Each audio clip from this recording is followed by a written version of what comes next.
I finally did it. I got myself a panoramic film camera.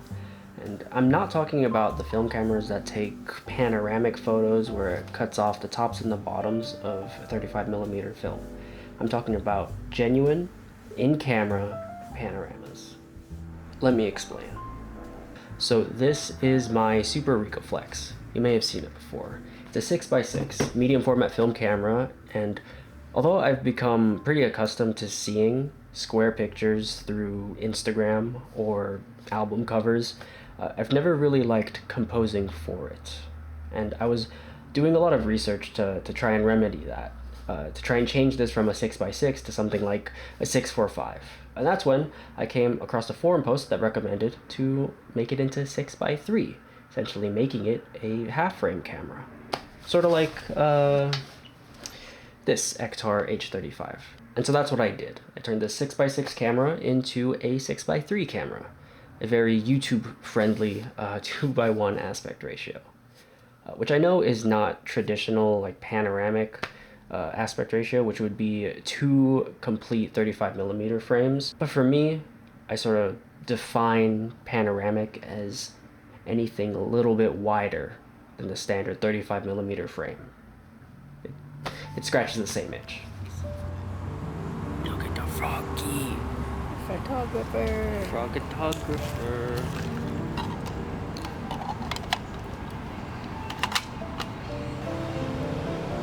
Okay. 2 dots. Third dot. And then 1. Okay. So right now it's at 20, so the next one is like 20 minus 26. I don't know why he's doing math, but alright.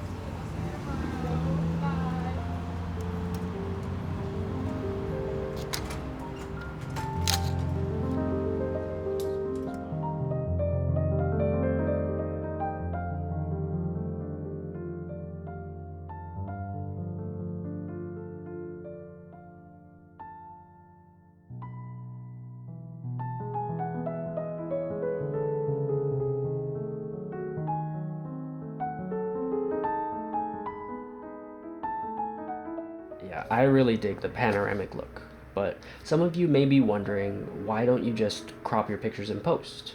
And the answer is simply, it's because if I did that, I would still only have 12 exposures per roll. Like I said before, this camera is now a half-frame camera, meaning instead of 12 photos on a 6x6, I could potentially, if I do it right, have 24 exposures. And let me explain what I mean when I say, if I do it right. You see, before you can take a picture with a film camera, you need to do 2 things. You need to advance the film, and you need to load the shutter. Now with most film cameras, these 2 are combined into one mechanism. After I take a picture, I can't activate the shutter again until I advance the film, or until it advances it for you in something like a point and shoot. This is meant to prevent double exposures. But with my Ricohflex, these 2 mechanisms stay separated. So I can advance the film however much I want and load the shutter whenever I want. I have run into the problem where I forget to advance the film and I end up taking a double exposure. And let me explain how I'm counting my frames exactly. The film advance knob on my camera has these notches with numbers on them, so I thought the most simple way to take half frames was to count the number it lands on after you advance a full frame, then just divide that number by 2.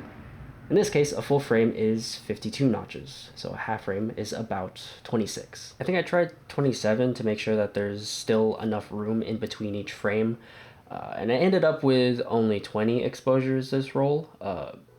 Still a big up from 12.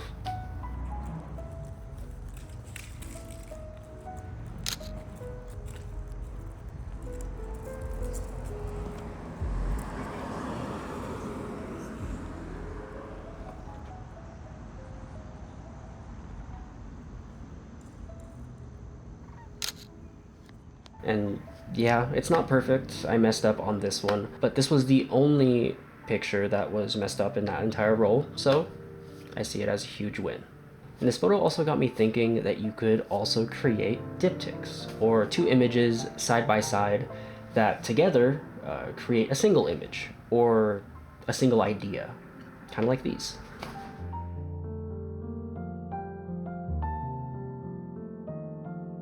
Usually you'd see diptychs within the context of something like a magazine, but for me I thought it would make the most sense for something like Instagram. That's okay, I'll link my finger in here. Oh, that's the shot. That's the shot. Okay.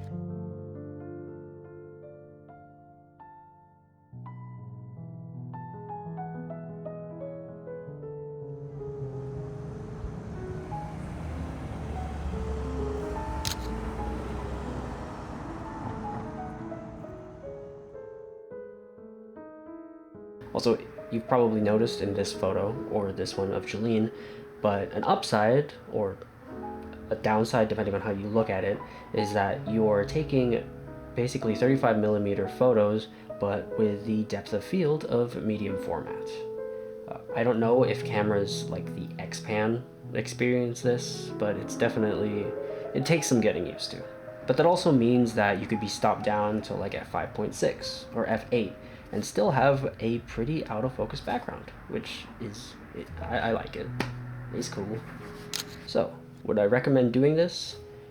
Yes, but there's some asterisks. Of course, you're going to need a camera that can independently advance the film and load the shutter. And also be careful of what materials you use while filming this video. I had a roll of film in here that I didn't plan to finish, so I just ended up rolling it.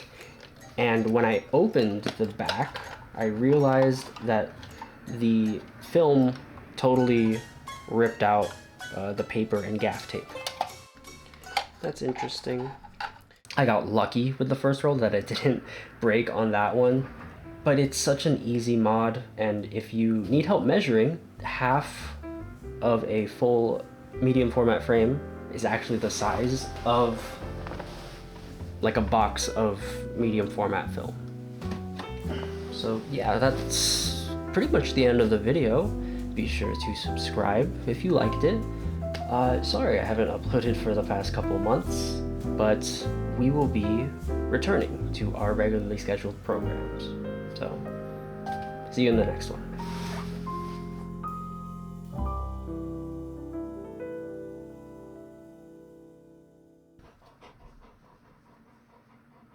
Yes? Give me like 2 minutes? Can you get... Your sister's here now. 2 minutes.